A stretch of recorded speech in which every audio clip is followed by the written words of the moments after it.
तो बौन तो हमारा था पहले, बौन रिलीजन था। 9वीं सदी से पहले यहाँ बौद्ध धर्म था। शंकराचार्य के टाइम में भी यहाँ बौद्ध धर्म था। पहाड़ की संस्कृति है वो कई टुकड़ों में बंट गई। आप कह सकते हैं कि अनस्टडीड है बहुत सारी चीजें। हिंदू धर्म में जो मूर्तियों का कॉन्सेप्ट है ये मुश्किल से 1000 से 1200 साल पहले शुरू हुआ है। शिव को क्या कहा गया है? शिव को वैद्यनाथ कहा गया ना। बौद्धों के यहाँ भी वैद्यनाथ हैं। अगस्त मुनि में बुद्ध की मूर्तियाँ थी। श्रीनगर में तारा देवी की मूर्ति मिली। बड़े कॉनमास में अगर देखें हम तो एक बड़ा एरिया ऐसा आता है जिसको आप बोनपा रिलीजन का एरिया भी कहते हैं। बौद्ध धर्म है, इसमें क्या है कि जो भी सांस्कृतिक और धार्मिक जो कार्यक्रम होते हैं, सांस्कृतिक अनुष्ठान होते हैं, ये सारे वाम दिशा में ही होते हैं, यानी कि एंटी क्लॉकवाइज होते हैं। और यही चीज़ें जो है शैव मत में भी परिलक्षित होती हैं। नंदा राजजात की जो परिक्रमा है, एक मंदिर में दूसरे मंदिर में, आपको गांव का नाम लिखिए, आप लाइन खींचो, उल्टी एंटी क्लॉकवाइज। शंकराचार्य के अनुयायी हो तो बड़े जुल्म किए, बहुत है। बल्कि जितने बौद्ध स्थान उनका शैव स्थान बना दिया। लेकिन आज भी बौद्धों के चिन्ह पूरे उत्तराखंड में बहुत बड़ी संख्या में है। 3 बार जो बद्रीनाथ की मूर्ति बदली गई।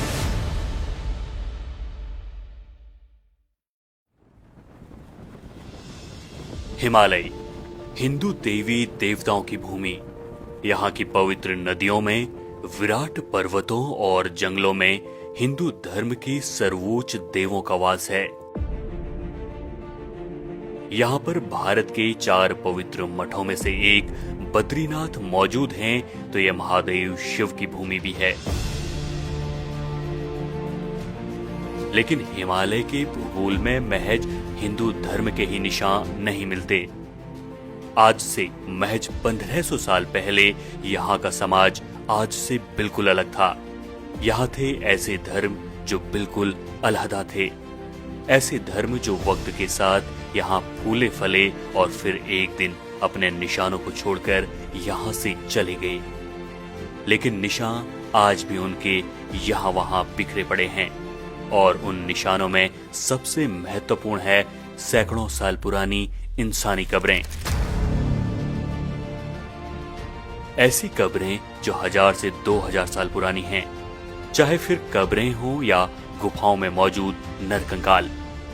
दोनों ही जगहों में हथियारों के साथ बर्तन और कुछ ऐसी चीजें भी मिलती हैं जो वैज्ञानिकों को अक्सर हैरान करती हैं।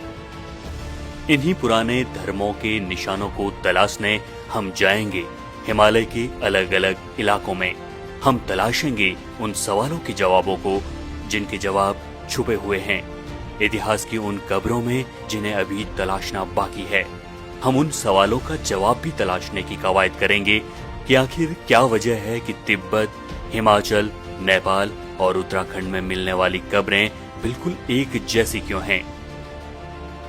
क्या तिब्बत का सांस्कृतिक, धार्मिक और सामाजिक संबंध उत्तराखंड और हिमाचल से बहुत मजबूत रहा था?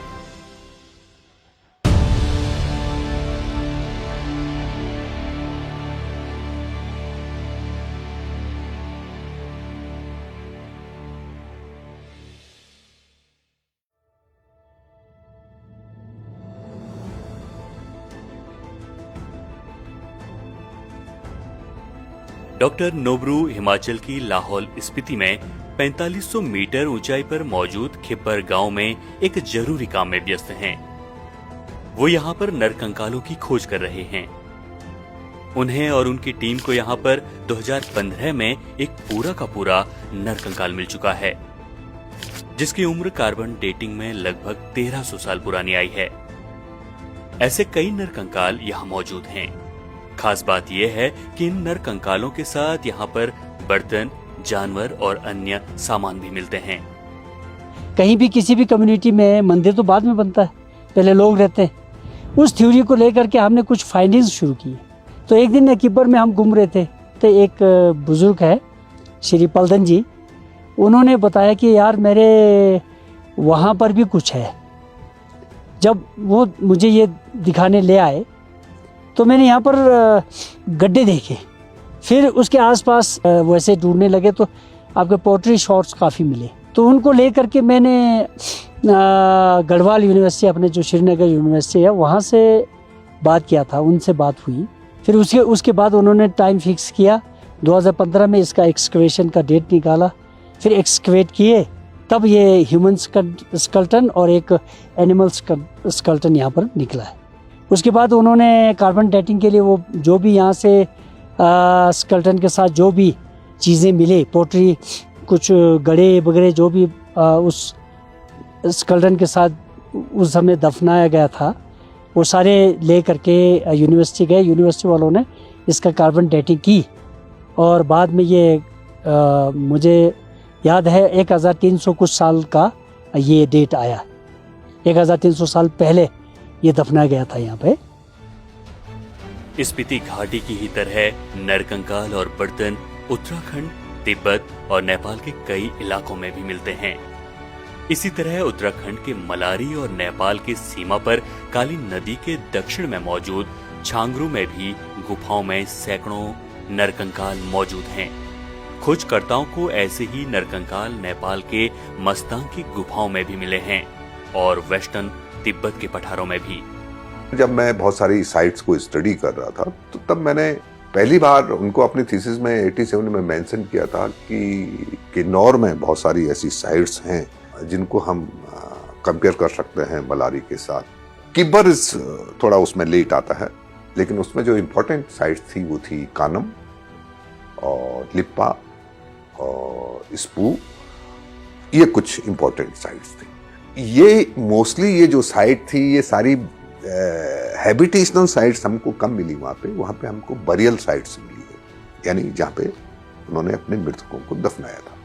अगर इस पूरी परंपरा को अगर हम देखें बड़े कॉनवास में अगर देखें हम, और आज के जो पॉलिटिकल मैप्स हैं इनको हटा करके देखें, तो एक बड़ा एरिया ऐसा आता है जिसको आप कल्चरली कभी कभी हम उसको शांगशुंग भी कहते हैं कभी, और रिलीजियसली जिसको बोनपा रिलीजन का एरिया भी कहते हैं, और जो लगभग प्री बुद्धिस्ट तिब्बत से आइडेंटिफाइड किया जाता है। हिमालय से लगते तमाम इलाकों में एक वक्त में सबसे ज्यादा प्रचलन में जो धर्म था वो बौन था। ये धर्म बौद्ध धर्म से भी पहले का एक स्थापित धर्म था, जिसने हजारों सालों तक तिब्बत, उत्तराखंड, हिमाचल, कश्मीर और नेपाल के साथ ही तमाम उत्तर पूर्व के राज्यों के समाज को प्रभावित किया। यही वो धर्म है जिसके तंत्र मंत्र पहले बौद्ध धर्म में आए और फिर वहां से होते हुए सनातन धर्म तक पहुंचे। बौद्ध धर्म के निशान आज भी पूरे हिमालय क्षेत्र में मिलते हैं। क्या है वो निशान? अगर आप उत्तराखंड, हिमाचल और नेपाल तथा उत्तर भारत के जो तमाम राज्य हैं उनकी जो नृत्य शैली देखोगे तो वो सारी एंटी क्लॉकवाइज है, यानी कि घड़ी की विपरीत दिशा में ये वहाँ के जो नृत्य है वो लयबद्ध होकर के डांस करते हैं। इसी तरीके से अगर आप वहाँ के पुराने जो मठ हैं या मंदिर है उनमें एक विशेष निशान जो स्वास्तिक होता है उसकी जो दिशाएँ हैं वो भी एंटी क्लॉकवाइज है। तो आप जो देखोगे कि जो हिंदू धर्म में या बौद्ध धर्म में जो स्वास्तिक निशान है उसके विपरीत ये स्वास्तिक निशान आपको देखने को मिलेंगे।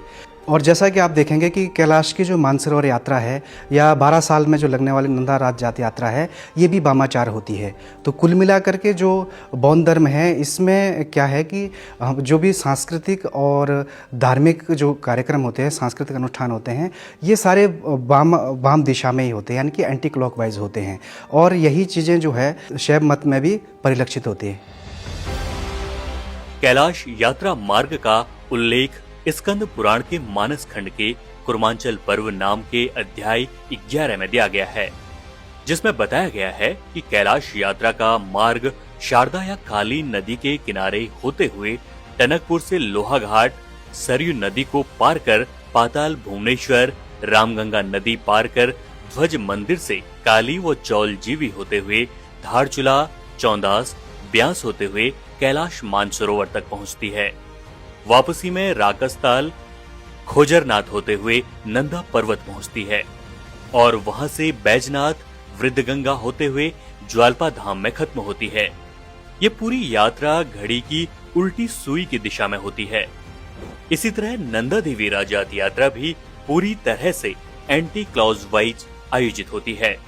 शक्ति की प्रथम चरित्र नंदा देवी की पूजा देवभूमि उत्तराखंड के चमोली, अल्मोड़ा, बागेश्वर तथा पिथौरागढ़ जनपदों के उन क्षेत्रों में होती है जो नंदा देवी पर्वत के शिखरों के चारों ओर फैला हुआ है। इसमें एक दिलचस्प तथ्य और भी है जो नंदा राजात यात्रा को तिब्बत से भी जोड़ती है। एस पांगती की किताब के मुताबिक नंदा देवी के रूप में शक्ति की उपासना की परंपरा है कि देवी को चढ़ावा स्वरूप एक 4 सिंग वाला मेढ़ा हर 12 साल में होने वाली नंदा राजात पूजा के अंत में दुर्गम हिमालय क्षेत्र में ले जाया जाता है और नंदा देवी हिम शिखर की दिशा में जिंदा छोड़ दिया जाता है। इसी प्रकार यांग देवात्मा को आह्वान करने की पौन परंपरा तिब्बत में प्रचलन में है। इसके बारे में अगर विस्तार से पढ़ना है तो जॉन विसेंट बेलिजा की किताब the Asian civilisation on the roof of the world के अध्याय 10 my ancestor my god Zhang Zhung area में पढ़ा जा सकता है। बौन धर्म की एक विशेषता ये भी थी कि इसमें मैथुन प्रक्रिया की सबसे ज्यादा अहमियत थी। इसमें लिंग और योनि की पूजा सबसे ज्यादा की जाती थी। लेकिन धीरे धीरे ये बौन धर्म हिमालय में दूसरे धर्म में समायोजित या विलुप्त होने लगा और इसमें सबसे पहला नंबर आया उत्तराखंड का। नंदा राजात की जो परिक्रमा है, एक मंदिर में दूसरे मंदिर में, आपको गांव का नाम लिखिए, आप लाइन खींचो उल्टी एंटी क्लॉकवाइज है। और लेकिन यही नहीं, मानस खंड में भी कैलाश यात्रा का यात्रा मार्ग बताया गया है, उसकी परिक्रमा भी एंटी क्लॉकवाइज है। कैलाश मानसरोवर की यात्रा एंटी क्लॉकवाइज लिखा हुआ है। किसमें? हमारे धर्म के ग्रंथों में। मैं नहीं बता रहा हूँ, आप नहीं बता रहे, किसी प्रशासनिक अधिकारी व्यवस्था में नहीं तय किया गया, तो ग्रंथ में लिखा गया है कि ये परिक्रमा ऐसी होगी, तब ये पूरा माना जाएगा।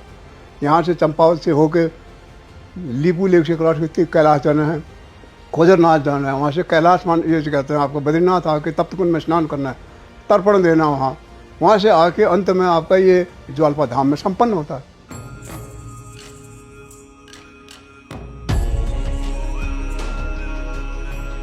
ईसा से लगभग 250 साल पहले भारत में एक बड़ी धार्मिक हलचल होने वाली थी और ये थी गौतम बुद्ध का जन्म।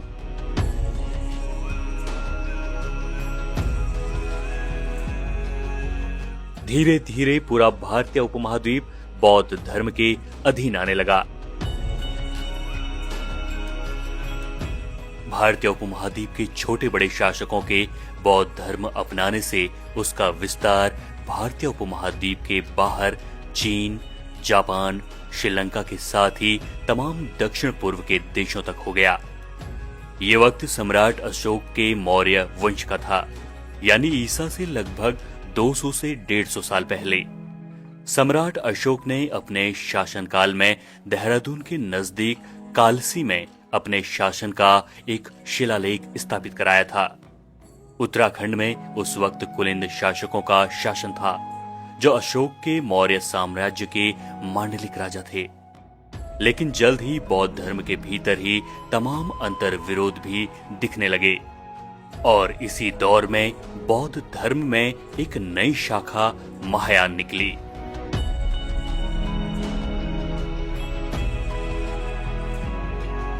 एक मोटा विभाजन हुआ जिसमें हीनयान कहा गया, जो महायानियों ने ही हीनयान कहा।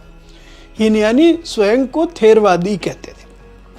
थेर मतलब बुजुर्ग यानी पुराने भिक्षु का मत।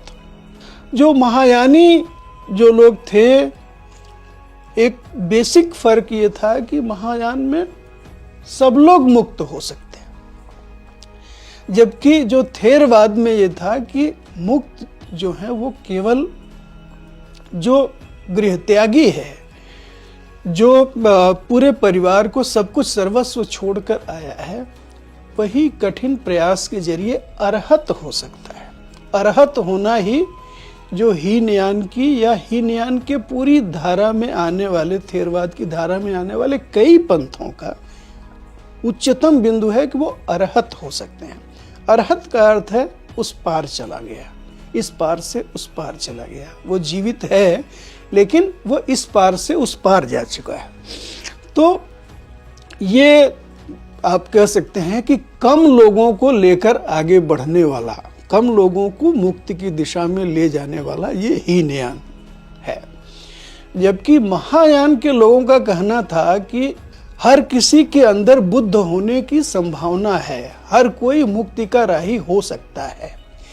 यह एक मोटे तौर पर महायान और हीनयान की एक परिभाषा हो गई। जो भारत से बाहर जो गया मुख्यतः वो महायान ही गया, चाहे वो गांधार हो, चाहे वो चीन हो, चाहे वो कोरिया हो, चाहे वो जापान हो। जो मुख्य धर्म जो गया वो संस्कृत में था और वो महायान था।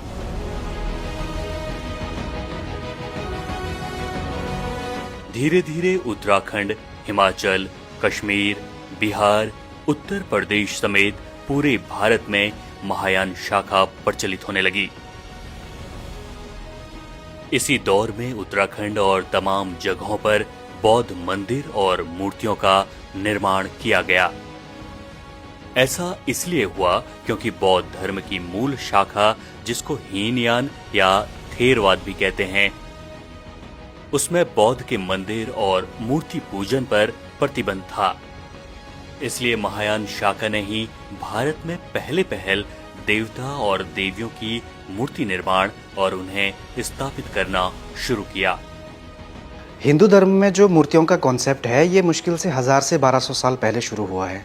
इवन आप देखोगे जो वेद हैं हिंदू धर्म के, वो सबसे पुराने वही माने जाते हैं, तो उनमें भी मूर्ति पूजा का कोई कॉन्सेप्ट नहीं मिलता है। मूर्ति पूजा हो या मूर्तियों का जो प्रचलन है वो वहाँ भी नहीं दिखाई पड़ता है। ईसा से लगभग 100 साल पहले जैसे ही सम्राट अशोक का मौर्य वंश स्थापित हुआ, बौद्ध धर्म से एक नई शाखा अलग हुई और उसे महायान शाखा कहा गया।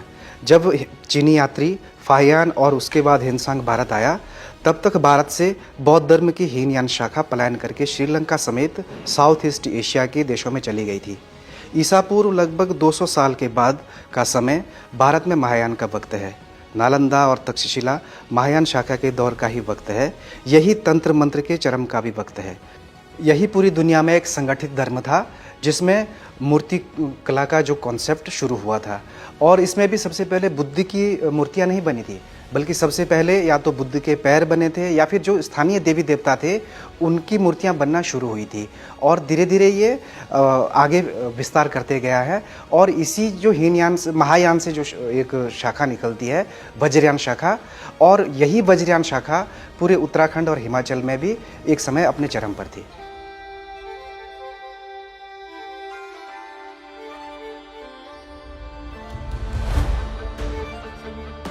उत्तराखंड में जो पुरानी मूर्तियां मिलती हैं वो बौद्ध धर्म की वज्रयान शाखा और कुछ कुछ बौद्ध धर्म की मूर्तियां मिलती हैं।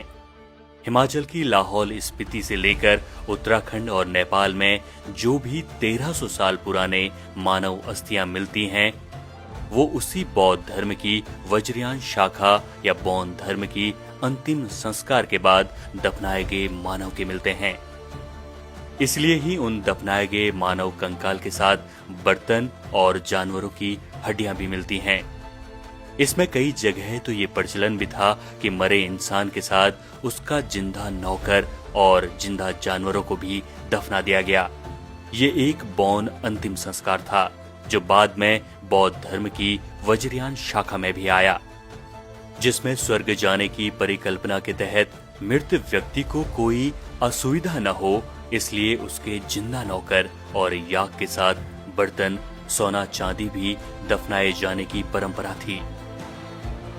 वैदिक धर्म में अंतिम संस्कार के बाद नरक में मवाद अथवा गंदगी से भरी नदी, जिसको वैतरणी कहा गया है, उसको पार करने के लिए गाय के दान की जो परिकल्पना की गई है वो भी तिब्बती बौद्ध धर्म से अपनाई गई है।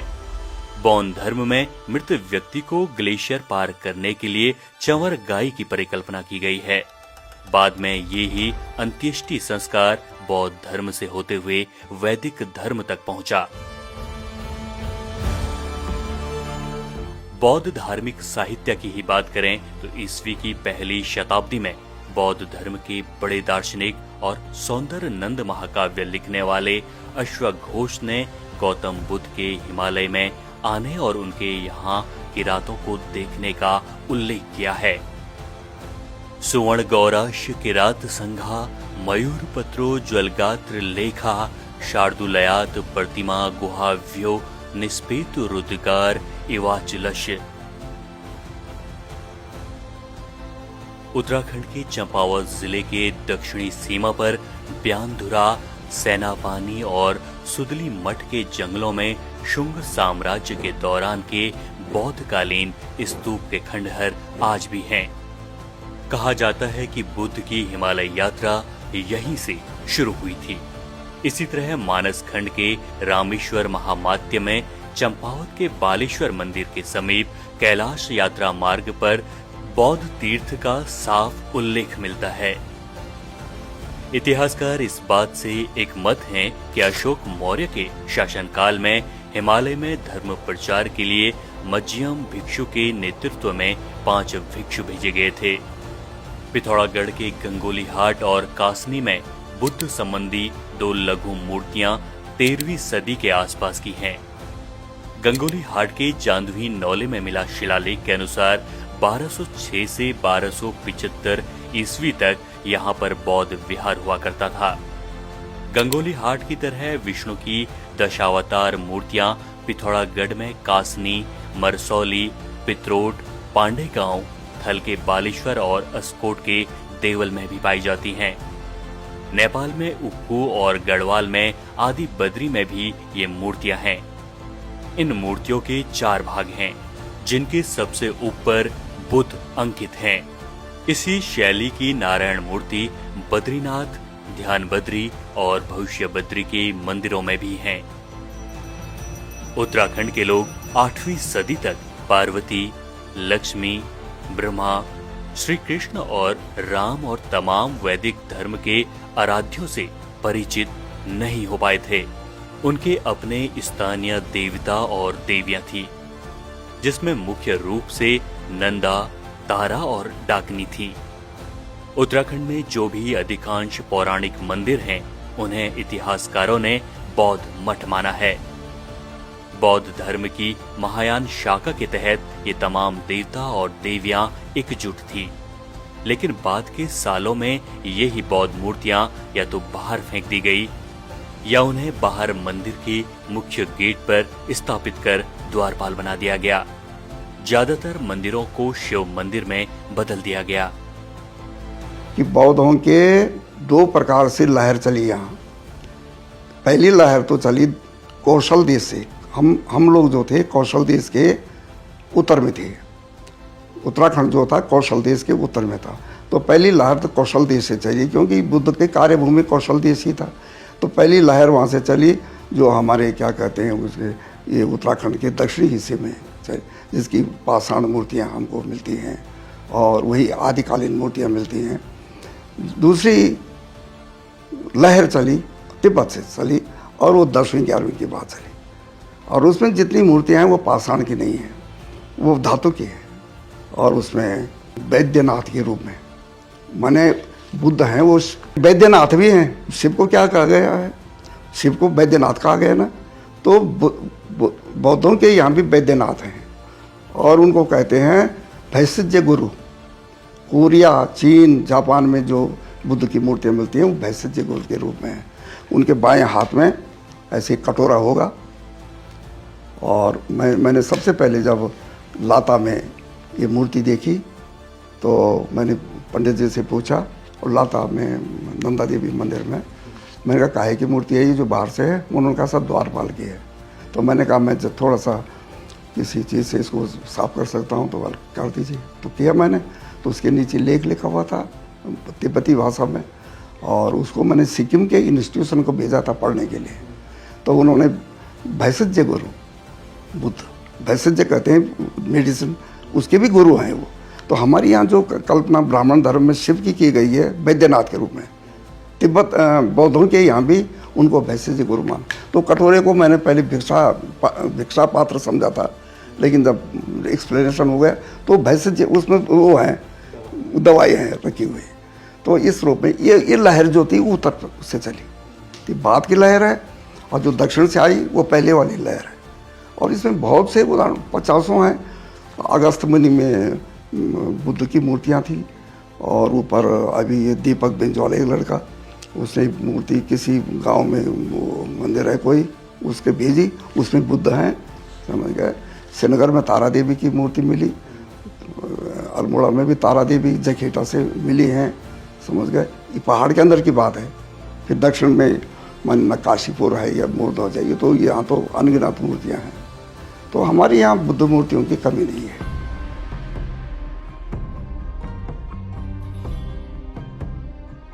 ये महायान शाखा इसलिए भी ज्यादा प्रचलित हुई क्योंकि हिमालय में उससे पहले का प्रचलन बौद्ध धर्म उससे काफी मिलता जुलता था। दोनों ही धर्मों में तंत्र मंत्र था। मृत आत्माओं का जिंदा इंसान में अवतरित करने की परिकल्पना थी। इसी दौर में नालंदा विश्वविद्यालय का निर्माण हुआ और वहां पर बौद्ध दर्शन के साथ ही तंत्र मंत्र की शिक्षा दी जाने लगी। इसी कारण वहां पर पूरी दुनिया से स्कॉलर आने लगे। लेकिन जहां पूरे भारतीय उपमहाद्वीप में बौद्ध धर्म की महायान शाखा अपने चरम पर थी, वहीं उस वक्त हिमालय के दक्षिण पश्चिम इलाका यानी तिब्बत में क्या चल रहा था। तिब्बत और हिमाचल के लाहौल स्पीति में उस वक्त बौद्ध धर्म था। तिब्बत और हिमाचल का लाहौल स्पीति 8वीं सदी तक बौद्ध धर्म के प्रभाव से पूरी तरह मुक्त था। वहां अभी भी बौद्ध धर्म अपने चरम पर था। जो बौन रिलीजन है, बौनपो हम बोलते हैं, वो हिमालय का अपना जो रिलीजन हम बोल सकते हैं, वो यही हिमालय वालों का, हिमालय के जो निवासी है उनका धर्म था।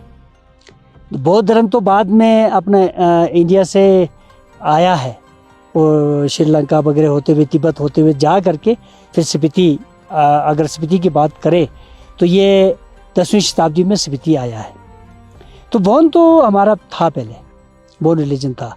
और आज भी यहाँ पर हमारे कुछ छवा है, छवा जो एक ग्रुप है जो तांत्रिक यान से संबंध रखते हैं, उनके कुछ रिचुअल्स बौन रिलीजन से काफ़ी संबंध जैसा दिखता है।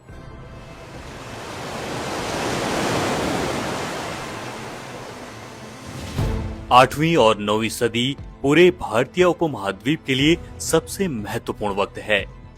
इस दौर में दो ऐसे महान शख्सियत हुए जो पूरे सामाजिक ताने बाने को हिलाकर रख देने वाले थे। 9वीं सदी, अब पूरे हिमालय क्षेत्र में एक बहुत बड़ी सामाजिक हलचल होने वाली थी। तमाम धारणाएं टूटने वाली थी और यहाँ का समाज एक बहुत बड़े बदलाव से गुजरने वाला था। और इस बड़ी हलचल से हिमालय के दो भूभाग सबसे ज्यादा प्रभावित होने वाले थे। आखिर कौन थे ये दो शख्सियत? आज से 1300 साल पहले एक 23 साल का सन्यासी अपने कुछ अनुयायियों के साथ सैकड़ों दिनों की पदयात्रा कर एक ऐसे घाटीनुमा स्थान पर पहुंचा जहां से महज कुछ दूरी पर शीत पठारों का देश शुरू होता था। उसने देखा चारों ओर हिमाच्छादित पहाड़ियां थी। एक नदी थी जो अभी अभी एक ग्लेशियर से निकलकर खुले आसमान में इतराते हुए तेज वेग से बह रही थी। उस नदी से सर्द हाड़ कपाते पानी से राहत देने के लिए एक गर्म पानी का स्रोत भी था।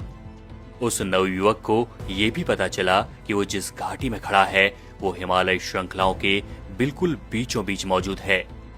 कुछ देर तक उस नवयुवक ने आंखें बंद की और जब खुली तो उसके मुंह से निकला, यह पूरा इलाका अब वैष्णव क्षेत्र कहलाएगा और इस घाटी में भगवान विष्णु के सबसे बड़े धाम का प्रतिष्ठान होगा। ये नवयुवक थे आदि शंकर, जो केरल के कलाड़ी गांव से चलकर यहां तक पहुंचे थे, जिन्होंने भारत में 4 मठों को स्थापित किया। कालांतर में ये ही शंकर नाम के सन्यासी नवयुवक आदि गुरु शंकराचार्य कहलाए। आदि गुरु शंकराचार्य को हिंदू धर्म की पूर्ण स्थापना करने का श्रेय दिया जाता है। शंकराचार्य के बाद से ही सनातन धर्म में शंकराचार्य की परंपरा शुरू हुई। महज 32 साल की उम्र में आदि गुरु ने केदारनाथ में महासमाधि ले ली थी, लेकिन अपनी मृत्यु से पहले वो अद्वैत वेदांत की रचना कर चुके थे। अद्वैतवाद के सिद्धांत के अनुसार इस वास्तविकता और अनुभवी दुनिया की सभी चीज की जड़ें ब्रह्मा से जुड़ी हुई हैं। उनका मानना था कि चेतना अपरिवर्तनीय है, मतलब ब्रह्मांड में ब्रह्म ही सत्य है। कहा जाता है कि उन्होंने 20 साल की उम्र से पहले ही भगवत गीता, उपनिषदों और वेदांत सूत्रों पर कई फिलॉसफी लिखी। उन्होंने सांख्य दर्शन का प्रधान कारणवाद और मीमांसा दर्शन के ज्ञान कर्म समुच्चयवाद का भी खंडन किया। सांख्य दर्शन जैन धर्म के कपिल मुनि द्वारा दिया गया है, जबकि मीमांसा दर्शन महर्षि जैमिनी ने ईसा से 300 साल पहले दिया था। लेकिन शंकराचार्य के लिए हिमालय में वैष्णव धर्म को स्थापित करना इतना आसान भी नहीं था। शंकराचार्य के लिए उत्तराखंड में बौद्ध धर्म को अलग थलग कर वैष्णव धर्म की स्थापना करना वैसा ही कठिन रहने वाला था जैसा इससे लगभग 150 साल पहले नेपाल के बौद्ध वज्रयानियों को तिब्बत के बौन लामाओं के साथ संघर्ष करना पड़ा था। इसलिए जिस प्रकार तिब्बत में बौद्ध और बौन धर्मावलंबियों के बीच धार्मिक गठबंधन हुए, उसी प्रकार उत्तराखंड में भी आदि गुरु शंकराचार्य और उनके बाद हुए शंकराचार्यों को बौद्ध धर्म और बौन धर्म के साथ सांस्कृतिक गठबंधन करने पड़े। यही कारण है कि उत्तराखंड समेत तमाम हिमालय से लगते राज्यों में दो धर्म एक साथ ही एक ढांचे में ढल गए। गांव में किसी इंसान में देवता का अवतरण होना या भूत पूजना उसी पुराने तांत्रिक वज्रयानी बौद्ध धर्म या बौन धर्म के अवशेष हैं, जबकि शंकराचार्य के वैष्णव धर्म में तंत्र मंत्र की खूब मुखालफत की गई है। लेकिन धार्मिक गठबंधन जब हुए तो आम लोगों को अपने पुराने बौद्ध धर्म के तमाम तांत्रिक अनुष्ठान भी करने दिए गए और वैष्णव धर्म के नए भगवानों की आराधना भी शुरू हो गई। लेकिन जैसे ही शंकराचार्य से प्रभावित होकर कत्यूर राजवंश बौद्ध धर्म से वैष्णव धर्म में आया तो तमाम बौद्ध मठ मंदिरों में बदलते गए। 9वीं सदी से पहले यहाँ बौद्ध धर्म था। शंकराचार्य के टाइम में भी यहाँ बौद्ध धर्म था और सबसे पहला जो कार्तिकेयपुर का राजा था भूदेव देव, उसने इन पर आघात किया। उसने अपने ताम्रपत्र में लिखा है बौद्ध शर्मण रिपु, अपने को माने शर्मणों का रिपु, शत्रु। और उस समय से ये बौद्ध धर्म का यहाँ उत्तराखंड में पतन होने लगा। शंकराचार्य के अनुयायियों ने बड़े जुल्म किए, बहुत, बल्कि जितने बौद्ध स्थान उनका शैव स्थान बना दिया। बहुत क्रांति हुई और बड़ा जुल्म भी हुआ उन पर, लेकिन आज भी बौद्धों के चिन्ह पूरे उत्तराखंड में बहुत बड़ी संख्या में हैं। अब सवाल उठता है कि आज के वक्त में उत्तराखंड में कैसे ये पुराने धार्मिक निशान बाकी रह गए, जबकि वैष्णव धर्म के प्रचार प्रसार के बाद यहाँ के लगभग अधिकांश समाज ने अपनी धार्मिक पहचान बदल ली। पहाड़ की संस्कृति है वो कई टुकड़ों में बंट गई। जैसे नेपाल का अलग किस्सा हो गया, उत्तराखंड का अलग हो गया। उत्तराखंड में भी कुमाऊं और गढ़वाल का अलग अलग जैसा बना रहता है। फिर कश्मीर की कल्चर ही बिल्कुल डिफरेंट हो गई और हिमाचल प्रदेश के साथ भी है। तो आप कह सकते हैं कि अनस्टडीड है बहुत सारी चीज़ें, जो मूर्ति कला के रूप में देखने पर जो लोग आइकोनोग्राफी के तौर पर देखते हैं बारीकी से, उनको तो साफ साफ दिखता है कि भाई जितने भी नाथ नाम वाले जो भी मंदिर हैं वहाँ बहुत सारे ऐसे स्ट्रक्चर्स मिल जाते हैं कि आपको दिखता है कि ये बुद्धिस्ट स्ट्रक्चर है, आपको दिखता है कि ये बुद्धिस्ट मूर्ति है, बुद्धिस्ट आइकोनोग्राफी है। फिर उसके साथ में एक सेंट्रल फिगर कोई और ला दिया, उनको किनारे द्वारपाल वगैरह बना दिया, कहीं मूर्ति को ही विकृत करके कुछ का कुछ कर दिया।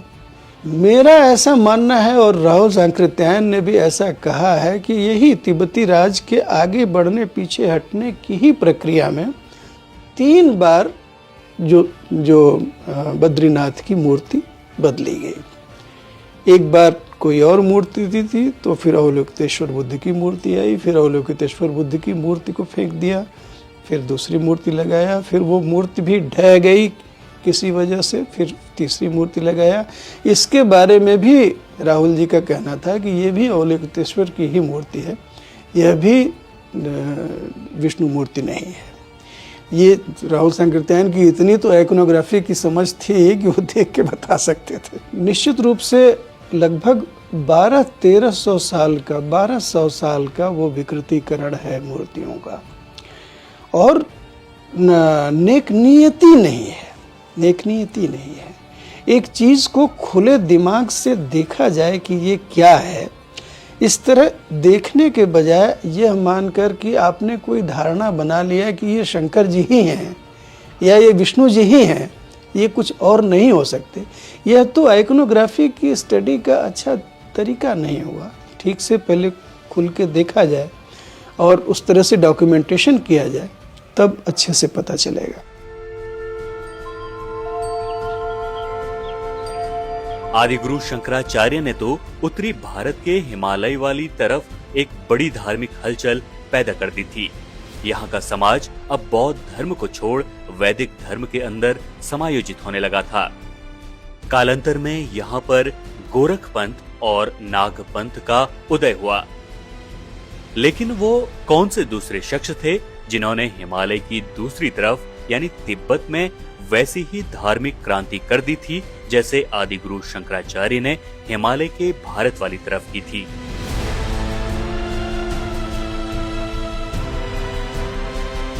सातवीं शताब्दी में तिब्बत एक शक्तिशाली राज्य के रूप में गठित हो चुका था। उस समय तिब्बत का शासक श्रोंग-वत्सन स्गम-पो था।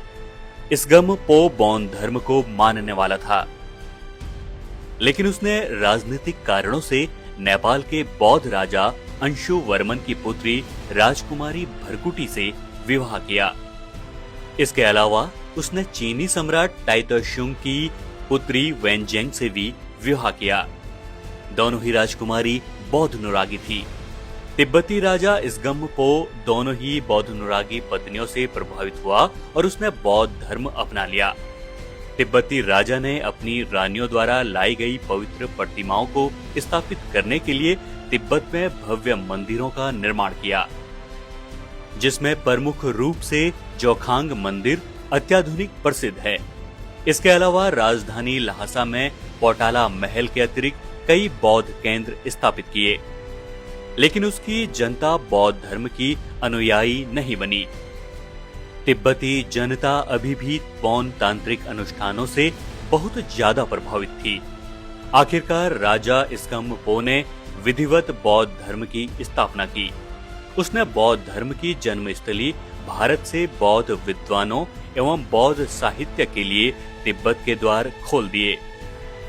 इसके अलावा कई बौद्ध विद्वान तिब्बत आए, जिनमें सबसे प्रमुख थे नालंदा विश्वविद्यालय के आचार्य शांत रक्षित, जिन्हें तिब्बत में रिन मापा कहा गया।